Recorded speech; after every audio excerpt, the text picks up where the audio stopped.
burgueses incipientes, comprometidos en la exportación de minerales y en la exportación agroindustrial.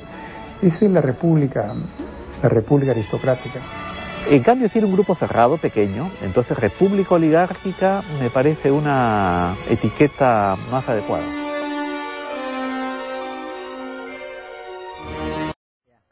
Se la conoce como república aristocrática a la época de la historia del Perú, caracterizada por el dominio político de una oligarquía, dedicada a la agroexportación, minería y las finanzas, por medio del Partido Civil. Características de la República Aristocrática. La estructura económica del país mantiene rasgos coloniales y semifeudales. Incursión de capital extranjero a los sectores públicos, agrícolas y mineros, factores favorables de la República Aristocrática. La crisis azucarera de Centroamérica asegura la exportación de azúcar peruana para Estados Unidos. El estímulo de la agroexportación es propiciado por Nicolás de Piedra. De 1895 a 1919, este periodo de estabilidad que hubo sucesiones presidenciales a través de elecciones, que esa estabilidad estuvo dada por un partido, el Partido Civil. La ausencia de modernidad, de modernización del Partido Civil es lo que explica esta imagen de la República Aristocrática.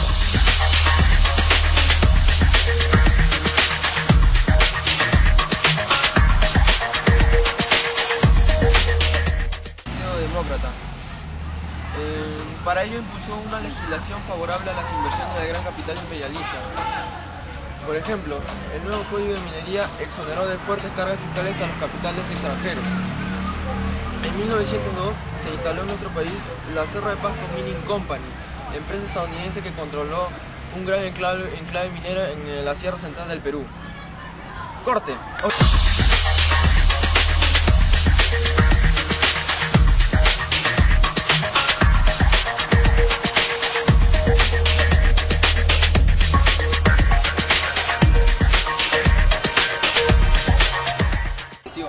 Entonces lo reemplaza el vicepresidente Serapio Calderón, quien convocó a elecciones donde triunfó José Pardo Ibarreda, representante del Partido Civil, dándose así a una nueva generación de integrantes del Partido Civil.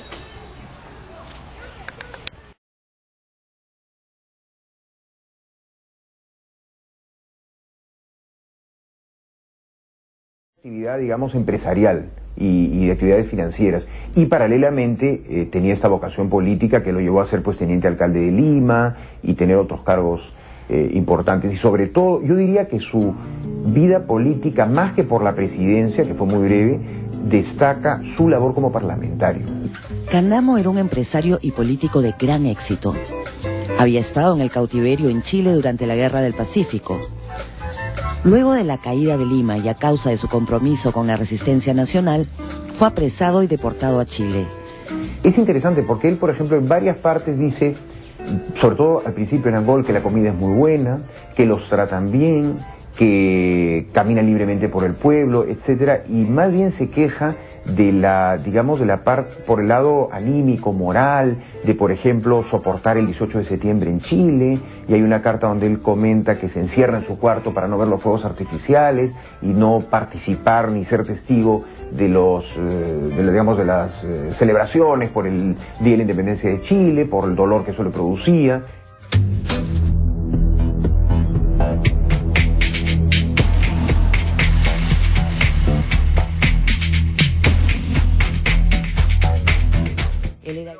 La obligatoriedad de la educación primaria.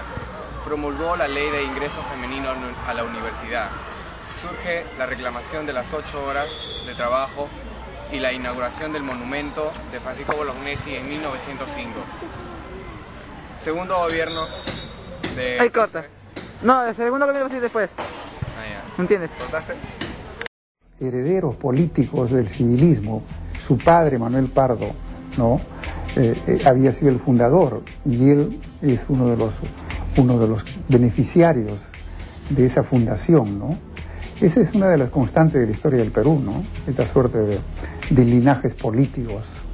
Entonces José Pardo era un hombre típico de la República aristocrática, un hombre típico de los notables del siglo XIX.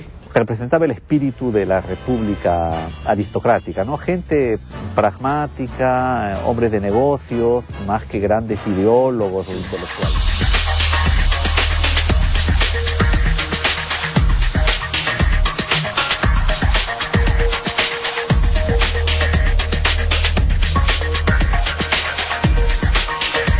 Personaje crucial de la historia republicana.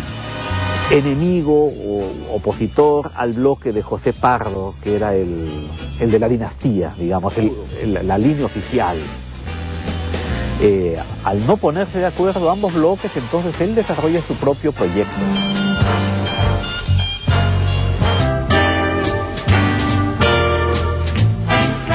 Leguía había nacido en Lambayeque y se desarrolló como exitoso empresario.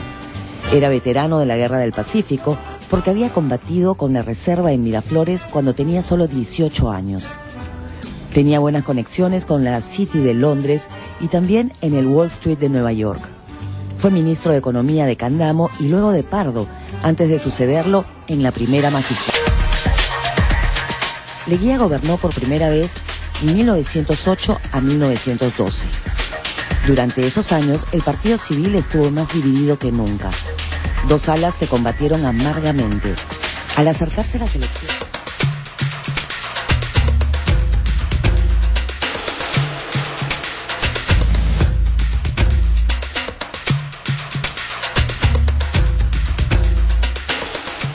Pan grande. Sus planes reformistas entusiasmaron a la burguesía y a los obreros, hecho por lo cual provocó su victoria frente al candidato civilista Antero Fillán en 1902. Una de sus obras fueron la ley de huelga, también la ley de las 8 horas en el fuerte de Ancena, en el Callao, y también la construcción de barrios obreros. Está muy cerca. Él también intentó disolver el Congreso, hecho por el cual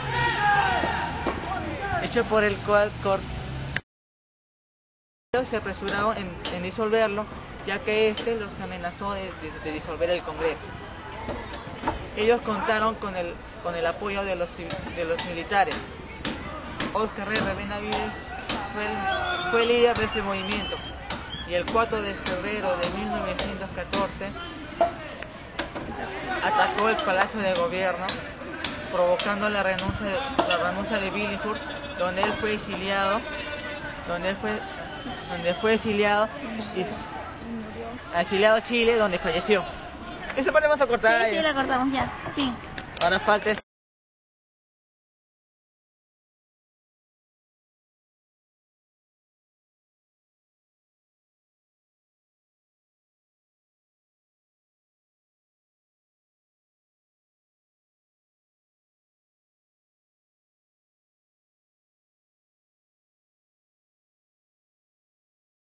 Produjo una moratoria frente al pago de la deuda externa. Uno de los hechos internacionales fue la inauguración del Canal de Panamá en 1914, también el estallido de la Primera Guerra Mundial. Su gobierno termina cuando él entrega el poder al líder de la oligarquía aristocrática, José Pardo, quien fue elegido por una convención de los partidos tradicionales. Ya.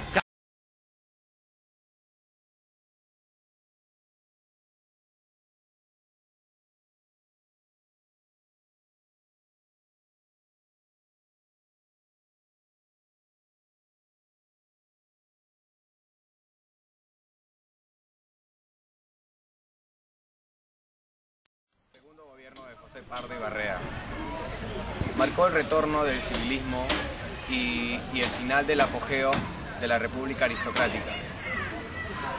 Se dio la rebelión de Rumimaki, denunciaron abuso de los indígenas y recomendaron acciones para solucionarlo.